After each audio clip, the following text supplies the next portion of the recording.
আমাদেরকে হয় মেরে ফেলুক, নয় আমাদেরকে চাকরিতে পুনর্বহাল করুক। মাঠে হইচই করছে, এরকম একটা মিথ্যা অভিযোগ দিয়ে আমাদেরকে বের করে দেওয়া হয়েছে। 30 বছর সাধনা করে চাকরি পাইছে। এই বৈষম্যহীন বাংলাদেশে আমরাই মনে হচ্ছে যেন বৈষম্যের প্রথম শিকার হচ্ছি। আমরা চাচ্ছি আমাদের চাকরিতে পুনর্বহাল করার জন্য। এতদিন আমরা এত কষ্ট করে আমাদের লাইফ রিস্ক নিয়ে যে আমরা ট্রেনিংটা করলাম। মূল দাবিটা হচ্ছে আমাদেরকে পুনরায় এখন সারদাতে মোট যারা ট্রেনিংয়ে আছে আমাদের মোট 321 জন যাদেরকে অব্যাহতি দেওয়া হয়েছে একদমই ঠুনকো কারণ, যে কারণে কোনো সরকারি চাকরি, সাব ইন্সপেক্টরের মতো একটা সরকারি চাকরি, দ্বিতীয় মানে 10ম গ্রেডের চাকরি, যেটা দ্বিতীয় শ্রেণীর চাকরি, ওই চাকরিতে নাস্তা না খাওয়া, ক্লাসেও মনোযোগী থাকা, একজনের সাথে আরেকজনের সহপাঠী কথা বলার জন্য যদি চাকরি চলে যায়, তাহলে এই বাংলাদেশে বৈষম্যহীন বাংলাদেশে এর থেকে বড় বৈষম্য আর হতে পারে না। সকলেরই এখানে 40তম সাব ইন্সপেক্টর ব্যাচের আমরা 321 জন অব্যাহতি পেয়েছি, যেখানে আমাদের ট্রেনিং শেষে এখন চাকরিতে পদায়ন হয়ে বাংলাদেশের বিভিন্ন পর্যায়ে বাংলাদেশ পুলিশের বিভিন্ন ইউনিটে আমাদের এখন চাকরি করার কথা, দেশ সেবায় নিজেকে নিয়োজিত রাখার কথা। সেখানে ট্রেনিং শেষে এই বৈষম্যহীন বাংলাদেশে আমরাই মনে হচ্ছে যেন বৈষম্যের প্রথম শিকার হচ্ছি, যেখানে আমাদের 1 বছর ট্রেনিং শেষ করে 1 বছর ট্রেনিংয়ে কোনো ভাতা নেই, কোনো বেতন নেই, নিজেদের খরচে নিজেদের বাবার বাসা থেকে টাকা নিয়ে, বাবার টাকা নিয়ে আমাদের এই 1 বছর ট্রেনিং শেষ করতে হয়েছে। আমরা চাচ্ছি আমাদের চাকরিতে পুনর্বহাল করার জন্য। এতদিন আমরা এত কষ্ট করে আমাদের লাইফ রিস্ক নিয়ে যে আমরা ট্রেনিংটা করলাম, তারপরে তুচ্ছ একটা ইনডিসিপ্লিনের অভিযোগ দিয়ে আমাদের চাকরি থেকে চাকরিচ্যুত করা হয়েছে।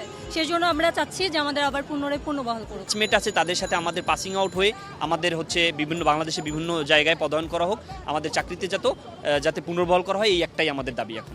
আমি এত কষ্ট করে একটা চাকরি পাইছি আমার পরিবারের মুখের দিকে তাকায়ে, যে আমি বের হয়ে আমার পরিবারের দায়িত্ব নিতে পারবো, যেহেতু আমার ফ্যামিলিতে আমার কোনো বড় ভাই নাই, আমার ফ্যামিলির টোটাল দায়িত্ব আমার।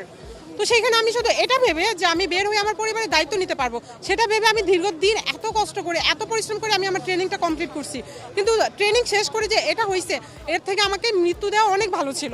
এর চেয়ে ভালো ছিল একাডেমি যদি আমাকে শ্যুট করে মেরে ফেলতো, তাহলে আমার এই চেহারা নিয়ে আমার মা বাবার সামনে আসতে হতো না।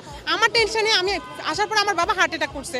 আমাদের যে কি অবস্থা ফ্যামিলিতে, মানে সবাই ভেঙে পড়ছে যে এখন কি হবে। আমাদের 321টা ফ্যামিলিতে সেম অবস্থা, কারণ আমরা নিম্ন মধ্যবিত্ত ফ্যামিলি থেকে পড়াশোনা করে কষ্ট করে চাকরি পাইছি। সেখানে বাড়ি থেকে টাকা নিয়ে 1 বছর হচ্ছে আমরা ট্রেনিং কমপ্লিট করছি।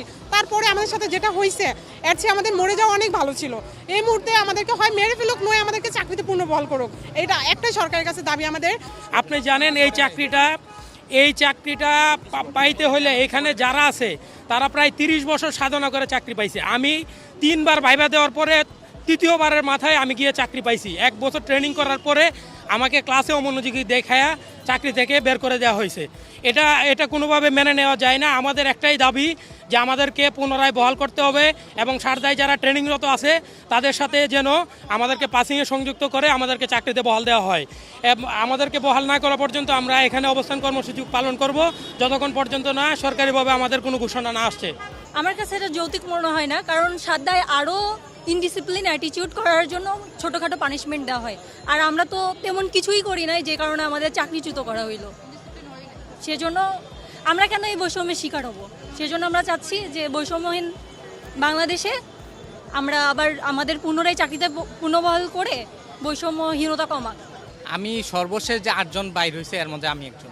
আমাদের 14 মাস ট্রেনিং করায়া তারপর হচ্ছে একটা মিথ্যা অভিযোগে মাঠে হইচই করছে, এরকম একটা মিথ্যা অভিযোগ দিয়ে আমাদেরকে বের করে দেওয়া হয়েছে, যেটা হচ্ছে একেবারে মানে ভিত্তিহীন, কোনো ভিত্তি নাই অভিযোগের।